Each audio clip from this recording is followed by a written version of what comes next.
Breaking news, মাঠের ক্রিকেটে কবে ফিরছেন জানালেন তামিম ইকবাল। বিস্তারিত দেখুন পুরো ভিডিওতে। দর্শক, গেল বছর জাতীয় দল থেকে অবসর নেয়ার পরেও ঘরোয়া ক্রিকেটে নিয়মিত খেলে যাচ্ছিলেন তামিম ইকবাল। তবে মার্চে ডিপিএলের ম্যাচ চলাকালে তারকা এই ওপেনারের হার্ট অ্যাটাক হয়। এরপর থেকেই মাঠের বাইরে রয়েছেন তামিম।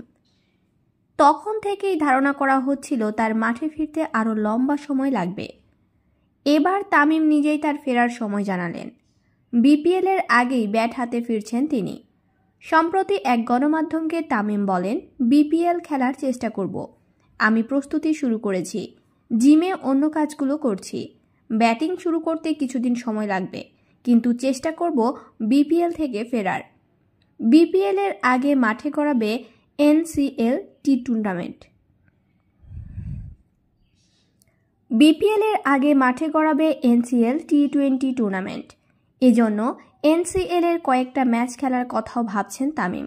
সুযোগ আছে খেলার এনসিএলে। পুরোটা না খেললেও 2-3টা ম্যাচ হয়তো খেলব। আন্তর্জাতিক ম্যাচে ধারাভাষ্য দিয়েছেন তামিম ইকবাল। তবে এই প্রফেশনে ক্যারিয়ার আগানোর কথা এখনও ভাবেননি তামিম। এটা নিয়ে খুব বেশি চিন্তা করিনি, সামনেও হয়তো ধারাভাষ্য করতে পারি। আমার কাছে যদি মনে হয় এটা পেশা হতে পারে তাহলে অবশ্যই।